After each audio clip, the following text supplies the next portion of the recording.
ஓம் சாந்தி. March 13, 2024 காலை முரளி பாப்தாதா மதுபன். இனிமையான குழந்தைகளே, முழு உலகிலும் உங்களைப் போன்று பல மில்லியன் மடங்கு பாக்கியசாலிகளான வேறு எந்த மாணவர்களும் இருக்க மாட்டார்கள். ஞான கடலாகிய தந்தையே உங்களுக்கு கற்பிப்பதற்கு உங்கள் ஆசிரியராக இங்கு வருகின்றார். கேள்வி: உங்கள் பற்றின் இழைகளை துண்டிப்பதற்கு நீங்கள் சதா எதில் ஆர்வமாக இருக்க வேண்டும்? பதில்: நீங்கள் சேவை செய்வதில் ஆர்வமுள்ளவராக இருந்தால் உங்கள் பற்றின் இழைகளை துண்டிக்க முடியும். உங்கள் கண்களினால் நீங்கள் பார்க்கின்ற அனைத்தும் அழியக்கூடியவை என்பதை உங்கள் புத்தியில் சதா நினைவு செய்யுங்கள். அதை பார்த்தும் பார்க்காதீர்கள். தந்தையின் ஸ்ரீமத்: தீயதை பார்க்காதீர்கள், தீயதை கேட்காதீர்கள். ஓம் சாந்தி. இனிமையான சாலிகிராம்களாகிய உங்களுடன், அதாவது ஆன்மீக குழந்தைகளாகிய உங்களுடன் கடவுள் சிவன் பேசுகின்றார். நீங்கள் சத்தியத்தின் ஆதி சனாதன தூய தேவி தேவதா தர்மத்திற்கு உரியவர்களாக இருந்தீர்கள் என்பதை குழந்தைகளாகி நீங்கள் புரிந்து கொள்கிறீர்கள். எனவே நீங்கள் அந்த தர்மத்திற்கு உரியவர்களாக இருந்தீர்கள் என்பதை நீங்கள் நினைவு செய்ய வேண்டும். ஆதி சனாதன தேவி தேவதா தர்மத்தில் பலர் நம்பிக்கை வைத்துள்ளார்கள். ஆனால் அதை தேவ தர்மம் என்று அழைப்பதற்கு பதிலாக அவர்கள் அதற்கு இந்து சமயம் என்று பெயரிட்டுள்ளார்கள். ஆதி சனாதன தர்மத்திற்கு உரியவர்கள் யார் என்பதையும், மறு பிறவி எடுப்பதனால் நீங்கள் இவ்வாறு ஆகியுள்ளீர்கள் என்பதையும் நீங்கள் இப்பொழுது புரிந்து கொள்கிறீர்கள். கடவுள் இங்கு அமர்ந்திருந்து இதை உங்களுக்கு தனிப்பட்ட முறையில் விளங்கப்படுத்துகின்றார். கடவுள் ஒரு ஷரீரதாரி அல்ல. மற்ற அனைவரும் தங்கள் சொந்த ஷரீரங்களை கொண்டிருக்கிறார்கள். சிவ் பாபா ஷரீரமற்ற ஒரே ஒருவராகவே அறியப்படுகின்றார். அவர் தனக்கென சொந்தமாக ஒரு ஷரீரத்தை கொண்டிருப்பதில்லை.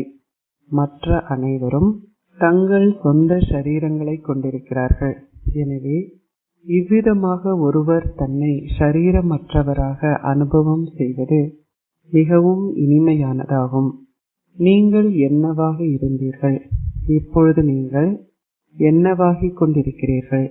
இந்நாடகம் எவ்வாறு உருவாக்கப்பட்டது என்பதை நீங்கள் புரிந்து கொள்கிறீர்கள். இந்த தேவ தர்மம் தூய இல்லற பாதையாக இருந்தது. அது இப்பொழுது ஒரு தூய இல்லற பாதையாக இல்லை. நீங்கள் இப்பொழுது ஆதி சனாதன தேவி தேவதா தர்மத்தை ஸ்தாபிக்கின்றீர்கள் என்பதை அறிந்துள்ளீர்கள். இந்து என்ற பெயர் அண்மை காலத்திலேயே கொடுக்கப்பட்டுள்ளது. ஆதி சனாதன இந்து சமயம் போன்ற எதுவும் இல்லை. ஆதி தேவி தேவதா தர்மத்திற்கு உரியவர்களுக்கு விளங்கப்படுத்துமாறு பாபா உங்களுக்கு பலமுறை கூறியுள்ளார். அவர்கள் எந்த சமயத்தை சார்ந்தவர்கள் என்பதை எழுதுமாறு அவர்களுக்கு கூறுங்கள். தூய ஆதி சனாதன தேவி தேவதா தர்மத்திற்கா அல்லது இந்து சமயத்திற்கா? அவர்கள் 84 பிறவிகளை பற்றி புரிந்து கொள்வதற்கு வருவார்கள். இந்த ஞானம் மிகவும் இலகுவானதாகும். சக்கரம் 100,000 வருடங்களுக்கு நீடிக்கின்றது என்று கூறியுள்ளதால் மக்கள் குழப்பமடைந்துள்ளார்கள். இதுவும் நாடகத்தில் நிச்சயிக்கப்பட்டுள்ளது. சதோ பிரதானிலிருந்து தமோ பிரதான் ஆகுவதும் நாடகத்தில் நிச்சயிக்கப்பட்டுள்ள ஒரு பாகமாகும். தேவி தேவதா தர்மத்திற்கு உரியவர்களாக இருந்தவர்கள் 84 பிறவிகளை எடுக்கும் பொழுது மிகவும் அழுக்கானவர்களாக ஆகியுள்ளார்கள். முதலில் பாரதம் மிகவும் மேன்மையானதாக இருந்தது. நீங்கள் பாரதத்தின் புகழை பாட வேண்டும். இப்பொழுது அவர்கள் நிச்சயமாக தமோ பிரதானிலிருந்து சத்தோ பிரதானம் ஆகுவதுடன் பழையதிலிருந்து புதியதாகவும் ஆக வேண்டும். நீங்கள் மேலும் முன்னேறும் போது அவர்களுக்கு கூறுவது என்ன என்பதை மக்கள் நிச்சயமாக புரிந்து கொள்ள ஆரம்பிப்பார்கள். அவர்களுக்கு கூறுங்கள், உங்கள் ஆழ்ந்த உறக்கத்திலிருந்து விழித்தெழுந்து தந்தையையும் உங்கள் ஆஸ்தியையும் நினைவு செய்யுங்கள். குழந்தைகளாகி நீங்கள் நாள் முழுவதும் சந்தோஷத்தை அனுபவம் செய்ய வேண்டும். பொதுவாக முழு உலகிலும், குறிப்பாக பாரதம் முழுவதும் உங்களைப் போன்று பல மில்லியன் மடங்கு பாக்கியசாலிகள் வேறு எவருமே இல்லை. நீங்கள் ஆதியில் இருந்தது போன்று ஆகிக் கொண்டிருக்கிறீர்கள் என்பதை புரிந்து கொள்கிறீர்கள். தேர்ந்தெடுக்கப்பட்ட அதே நபர்கள் வெளித்தோன்றுவார்கள். இதை பற்றி நீங்கள் குழப்பமடையக்கூடாது. கண்காட்சிகளில் இந்த ஞானத்தின் சிறிதளவை கேட்பவரும் ஒரு பிரஜையாகுவார். ஏனெனில் இந்த அழியாத ஞான செல்வம் என்றுமே அழிக்கப்பட முடியாததாகும். நாளுக்கு நாள் இந்த நிறுவனம் மென்மேலும் சக்தி வாய்ந்ததாக ஆகும். பின்னர் எண்ணற்ற மக்கள் உங்களிடம் வருவார்கள். ஒரு தர்மம் படிப்படியாக ஸ்தாபிக்கப்படுகிறது. வெளிநாடுகளிலிருந்து ஒரு முக்கிய நபர் வரும்பொழுது அவருடைய முகத்தை பார்ப்பதற்காக எண்ணற்ற மக்கள் செல்கிறார்கள். இங்கு அவ்வாறு அல்ல. இவ்வுலகிலுள்ள அனைத்தும் அழியக்கூடியவை என்பதை நீங்கள் அறிவீர்கள். நீங்கள் அதை பார்க்க கூடாது. தீயதை பார்க்காதீர்கள். அந்த குப்பை அனைத்தும் எரிக்கப்பட உள்ளது. மனிதர்கள் உட்பட நீங்கள் பார்க்கின்ற அனைத்துமே கலியுகத்திற்கு உரியன என்பதை நீங்கள் உணர்ந்து கொள்கிறீர்கள். நீங்கள் சங்கம யுகத்து பிராமணர்கள். இந்த சங்கம யுகத்தை வேறு எவரும் அறிய மாட்டார்கள். இது சங்கம யுகம் என்பதையும் நீங்கள் வீடு திரும்ப வேண்டும் என்பதையும் நினைவு செய்யுங்கள். நீங்களும் நிச்சயமாக தூய்மையாக வேண்டும். தந்தை இப்பொழுது கூறுகின்றார், இந்த காம விகாரம் அது ஆரம்பம் ஆகிய காலத்திலிருந்து மத்தியமத்தின் மூலமாக அதன் இறுதி வரை துன்பத்தையே விளைவிக்கிறது. எனவே அதனை வெற்றி கொள்ளுங்கள். சிலர் நஞ்சிற்காக அதிகளவு துன்புறுத்தப்படுகிறார்கள். தந்தை கூறுகின்றார், காமமே உங்களுடைய கொடிய எதிரியாகும். நீங்கள் அதை வெற்றி கொள்ள வேண்டும். இப்பொழுது உலகில் அநேக மனிதர்கள் இந்நேரத்தில் உள்ளார்கள். எவ்வளவு காலத்திற்கு நீங்கள் ஒவ்வொருவருக்கும் தனித்தனியாக தொடர்ந்தும் விளங்கப்படுத்துவீர்கள்?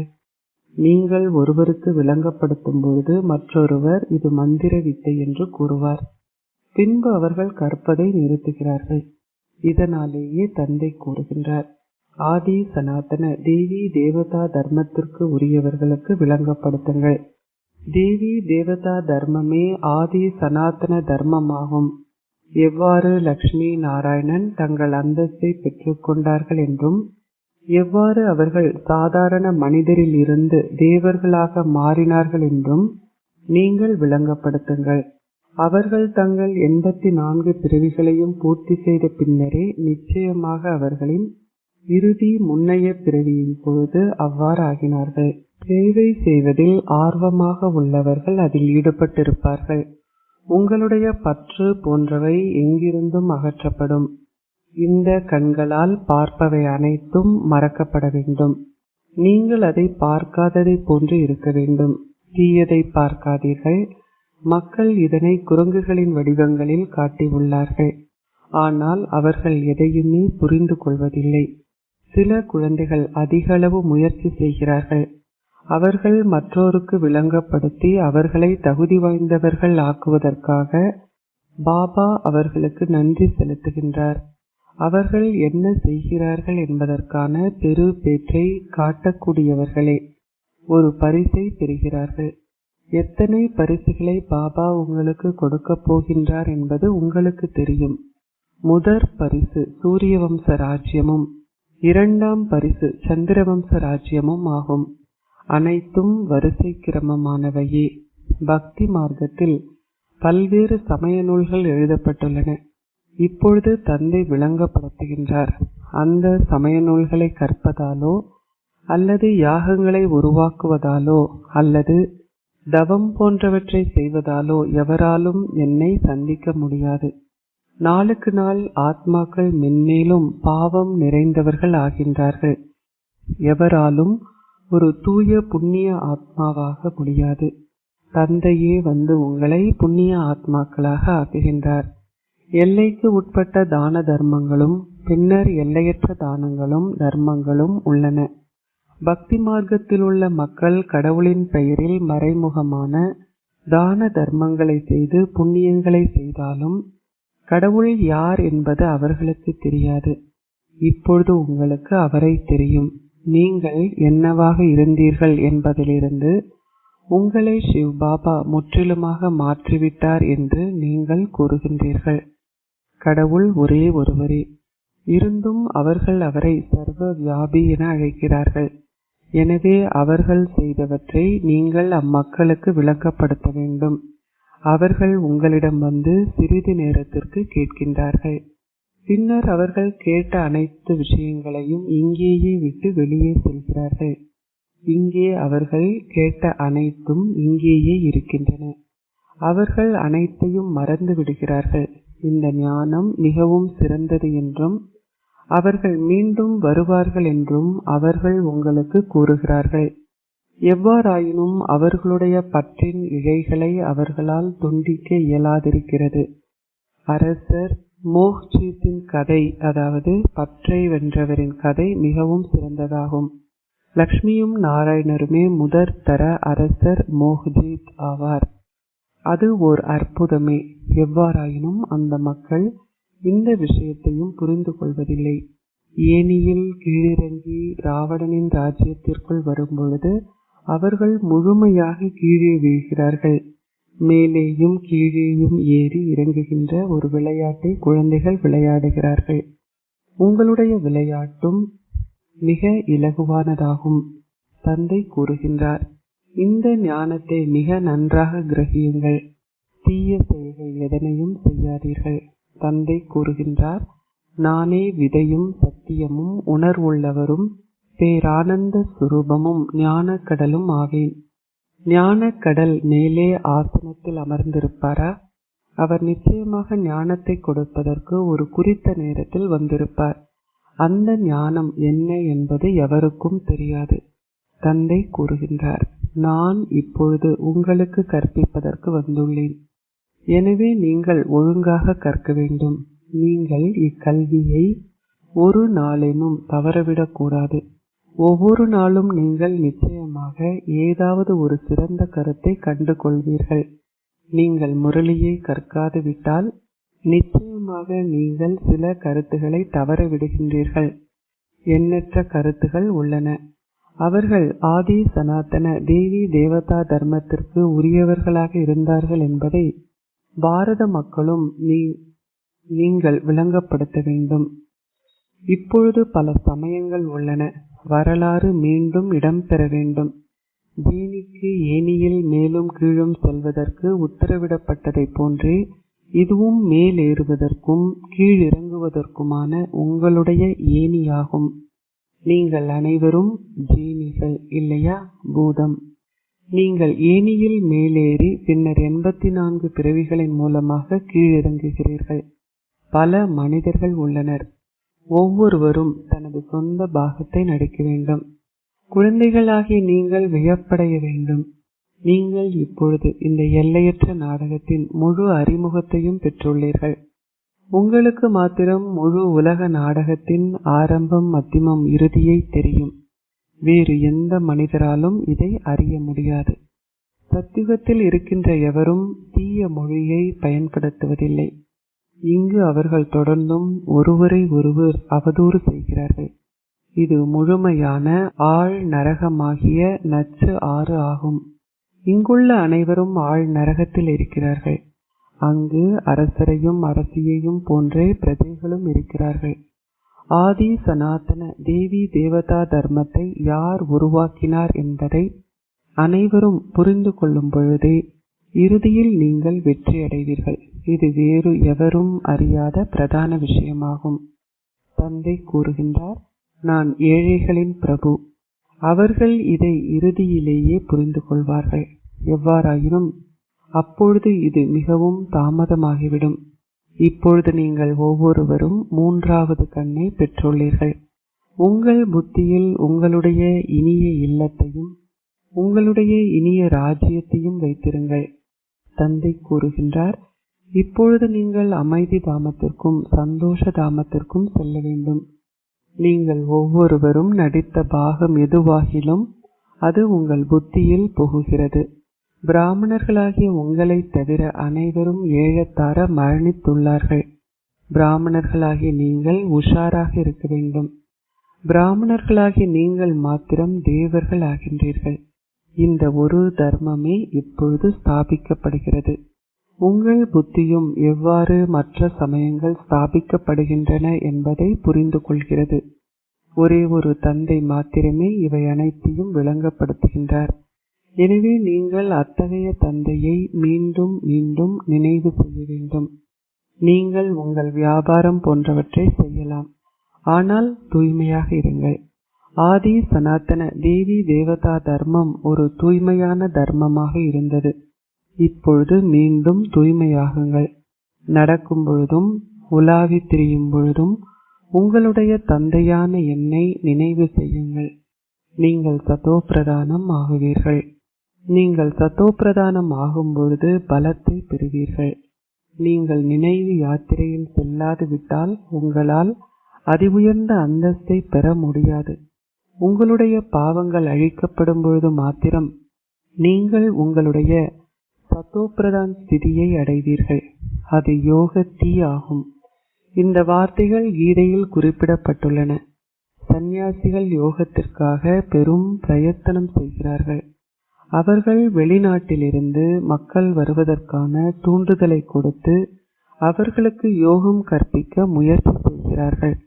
பரமாத்மாவாகிய பரம தந்தை கடவுள் ஒருவரே மாத்திரமே என நீங்கள் கூறும் பொழுது அவர்கள் குறைந்தபட்சம் புரிந்து கொள்வதற்கு முயற்சி செய்கிறார்கள். அவர் அனைவரையும் பரம் சுப்ரீம் ஆக்குகின்றார். ஒரு நாள் இந்த விஷயங்கள் செய்தித்தாள்களில் அச்சிடப்படும். அவர்கள் கூறுவார்கள், இது உண்மை. வேறு எவராலும் அன்றி பரமாத்மாவாகிய பரம தந்தையாலேயே ராஜயோகத்தை கற்பிக்க முடியும். நீங்கள் அத்தகைய விஷயங்களை பெரிய எழுத்துக்களில் அச்சிட்டு வைத்திருக்க வேண்டும்.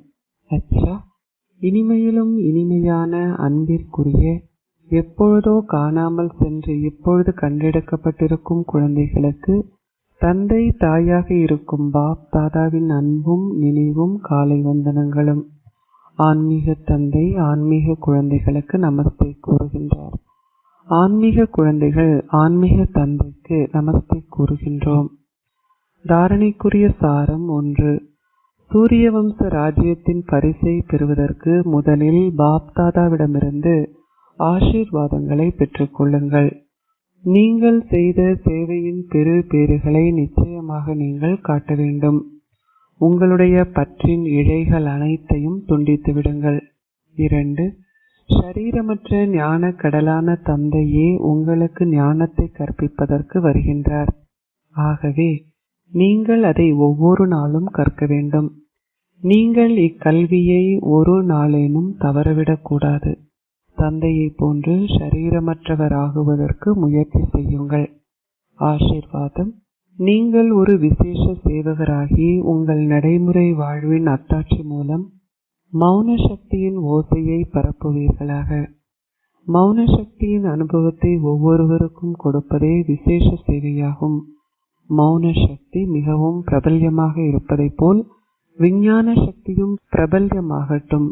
விஞ்ஞானத்தின் சக்தியை விடவும் மௌன சக்தியே மகத்தானது என்னும் ஓசை ஒவ்வொருவரின் வாயிலிருந்தும் வெளிப்படட்டும். அந்த நாளும் வரும். மௌன சக்தியின் வெளிப்பாடு எனில் தந்தையின் வெளிப்பாடு என்ற அர்த்தமாகும். உங்கள் அனைவரினதும் வாழ்க்கைகளே மௌன சக்தியின் நடைமுறை அத்தாட்சியாகும். நீங்கள் நடந்தும் உலாவியும் திரியும் பொழுதும் நீங்கள் ஒவ்வொருவரும் அமைதியின் மாதிரி உருவாக காணப்பட வேண்டும். விஞ்ஞானிகளின் கண்கள் மௌனத்தை கொண்டுள்ள உங்கள் மீது பின்னர் விழும். நீங்கள் அத்தகைய சேவையை செய்யும் பொழுதே ஒரு விசேஷமான சேவகர் என்று கூறப்படுவீர்கள். ஸ்லோகம். சேவை செய்வதற்கும் உங்கள் ஸ்திதியை பேணுவதற்கும் இடையில் ஒரு சமநிலையை வைத்திருங்கள். அனைவரிடமிருந்தும் நீங்கள் தொடர்ந்தும் ஆசீர்வாதங்களை பெறுவீர்கள். ஓம் சாந்தி. மாதேஸ்வரி மம்மாவின் பெருமதிமிக்க மகாவாசகங்கள். பாடல். அன்பான கடவுளே, குருடர்களுக்கு பாதையை காட்டுங்கள். மக்கள் அன்பான கடவுளே, குருடர்களுக்கு பாதையை காட்டுங்கள் என்ற பாடலை பாடும் பொழுது பாதையை காட்டுவதற்கு ஒரே ஒரு கடவுள் மட்டுமே உள்ளார் என்று அர்த்தமாகும். இதனாலேயே மக்கள் கடவுளை அழைக்கிறார்கள். பாதையை காட்டுமாறு அவர்கள் கடவுளிடம் கேட்கும் பொழுது அவர்கள் நிச்சயமாக மனிதர்களுக்கு பாதையை காட்டும்படி கடவுளை கேட்கிறார்கள் என்பதால் அசரீரியான கடவுளே நிச்சயமாக பௌதிக ரூபத்தில் வர வேண்டும். அப்பொழுதே அவரால் நடைமுறை ரீதியில் பாதையை காட்ட முடியும். இங்கு வராமல் அவரால் பாதையை காட்ட முடியாது. குழப்பமடைந்துள்ள மக்களுக்கு பாதையை காட்ட வேண்டியது அவசியமாகும். இதனாலேயே அவர்கள் கடவுளிடம் கூறுகிறார்கள், பார்வையற்றவர்களுக்கு பாதையை காட்டுங்கள். அவரே எங்களை அக்கறைக்கு அழைத்து செல்கின்ற படகோட்டி எனவும் அழைக்கப்படுகின்றார். அதாவது அவர் எங்களை பஞ்ச தத்துவங்களினால் ஆன உலகிற்கு அப்பால் மறுகரைக்கு அழைத்து செல்கின்றார். அதாவது அவர் எங்களை பஞ்ச தத்துவங்களுக்கு அப்பால் நிலையான மகா ஒளி தத்துவமாகிய 6வது தத்துவத்திற்கு அழைத்து செல்கின்றார்.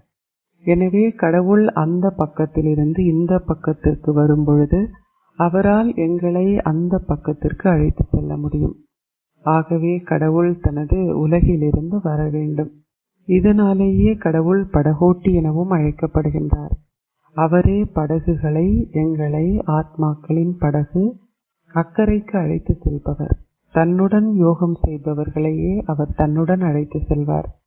பின்தங்கி இருப்பவர்கள் தர்மராஜிடமிருந்து தண்டனையை அனுபவம் செய்து பின்னர் விடுதலை பெறுவார்கள்.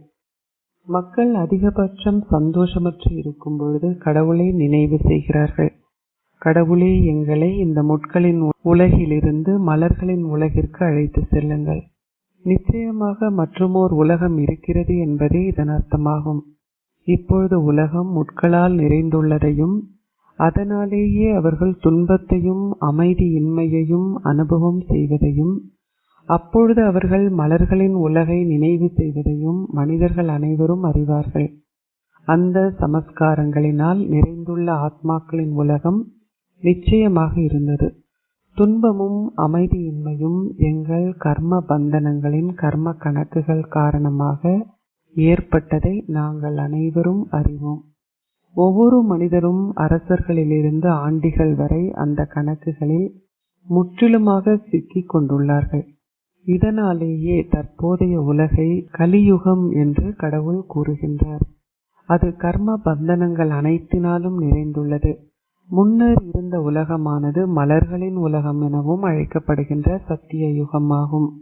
அதுவே கர்ம பந்தனங்களிலிருந்து விடுபட்டுள்ள முக்தியடைந்த தேவர்களின் ராஜ்யமாகும். அது இப்பொழுது அவ்வாறு இல்லை. நாங்கள் ஜீவன் முக்தி என்று கூறும் பொழுது எங்கள் ஷரீரங்களிலிருந்து நாங்கள் விடுபட்டு இருந்தோம் என்று அதற்கு அர்த்தமில்லை. தங்கள் ஷரீரங்களில் இருக்கும் பொழுதும் அவர்கள் ஷரீர உணர்வு எதனையும் கொண்டிருக்கவில்லை. அத்துடன் துன்பமும் இருக்கவில்லை.